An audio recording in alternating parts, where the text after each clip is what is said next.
खंबीरपणे असली पाहिजे. जसं मी सोशल मीडियावर मी स्ट्रॉंग आहे मनोजदादाच्या पाठीशी, तर माझी मिसेस जरी प्रत्यक्ष येऊ शकले नाही तर गाण्याच्या माध्यमातून ती आपल्यापर्यंत पोहोचते.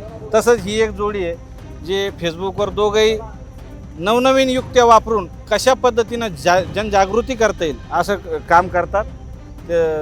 दादा काय सांगाल, काय भावना त्याच्यावर, या लढ्याला कशापासून आहे आणि पाठिंबा कसा आहे घरच्यांचा? घरच्यांचा पाठिंबा म्हणजे पहिली गोष्ट तर हे मराठा आरक्षण ही ज्यावेळेस चळवळ सुरू झाली तर त्यावेळेस हे असं काय रील्स पीस नव्हत्या, पण संघर्ष होता मनोज जरांगे पाटील यांचं जे जीवन आहे आणि समाजासाठी जी त्यांची तळमळ आहे ती तळमळ बघून आपल्यालासुद्धा वाटलं की नाही आपण सुद्धा फुल नाही फुलाची पाकळी काहीतरी समाजासाठी केलं पाहिजे. आणि ह्या उद्देशाने आम्ही दोघंजण एकत्र व्हिडिओ का बनवतो याचा असा उद्देश आहे की आम्हाला काहीतरी मांडता येतं.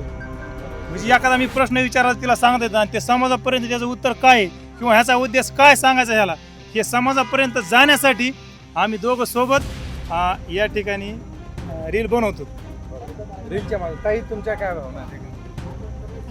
बोलायचं की जे आपल्याला वाटतं ते. तुम्ही व्हिडिओच्या माध्यमातून समाजापर्यंत पोहोचण्याचं काम करत आहात. 30 मेला तुम्ही समाजाला लेडीज महिला बांधवांना काय आवाहन करणार? मी असं आव्हान करीन की जरांगे पाटील हे आपल्यासाठी त्यांचं समजा शरीर नाही उपोषण करण्याचं तरी पण ते उपोषण करतात. कशासाठी? का त्यांचं काही हे आहे का हित आहे का त्याच्यात काहीच नाही. कारण की ते आपल्या लेकरांच्या भविष्यासाठी ते उपोषण करायला तयार होते, तर त्याच्यात आपला सहभाग असलाच पाहिजे ना. तर आता 30 तारखेला मनोज जरांगे पाटील यांनी आवाहन केलेलं आहे. तर काय सांगाल, ज्या काही महिला भगिनी बघत असतील त्यांनी सुद्धा सामील झालं पाहिजे असं तुम्ही आवाहन करू शकता? काय सांगाल? हो ना, त्यांना असं सांगन मी की बाबा आपला राजा आहे की आपल्या लेकरासाठी लढतोय, तो एकटा पडला नाही पाहिजे. की जर आपले सगळे जर पुरुष मंडळी जरी इथं आले आणि महिलांनी पण यायचं, कारण की ते आपल्या लेकरांच्या हक्काची लढाई आहे. रीलच्या माध्यमातून हे जनजागृती करत असतात. दादा काय सांगाल, तुमचे आयडी वगैरे जे कोणी प्रेक्षक बघत असतील? तर मित्रांनो मी या ठिकाणी माझ्या आयडी विषयी ते काय बोलणार नाही, कारण कसं आहे कर्म जर केलं तर फळ मिळतंय, फळाची अपेक्षा करायची नाही.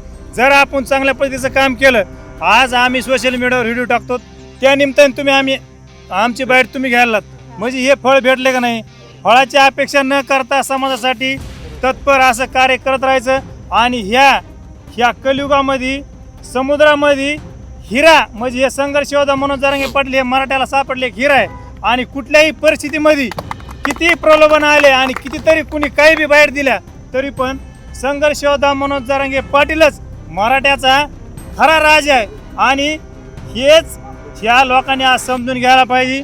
म्हणून मी ह्या बाईटच्या निमित्ताने एवढंच सांगतो की संपूर्ण फॉलोअर्स असू द्या किंवा पब्लिक असू द्या, कुठल्याही परिस्थितीमध्ये संघर्ष योद्धा मनोज जरांगे पाटील यांच्या एका शब्दावर 30 मे असो किंवा कुठला आंदोलन असो एका शब्दावर एकत्र येणं गरजेचं आहे. काळाची गरज आहे. या काळाच्या पाठीवर संघर्ष योद्धा मनोज जरांगे पाटील यासारखा नेता होणे नाही.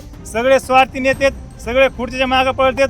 आपण ह्याच्या पाठीमागं बघितलं बच्चू कडूंनी शेतकऱ्याचं आंदोलन उभा केलं, तर मात्र रस्त्यावर शेतकऱ्याला सोडून बच्चू कडू हा खुर्चीसाठी मुंबईला गेला हे आपण सगळ्यांनी बघितलेलं आहे. मात्र एवढे आंदोलन संघर्ष योद्धा मनोज जरांगे पाटलांनी केलेत, पण 1 रुपयाचा कुठाला अजून काहीच नाही. खुर्च्या स्वार्थ नाही, फक्त आणि फक्त हे शरीर समाज मायबापासाठी संघर्ष योद्धा मनोज जरांगे पाटील वापरत आहेत.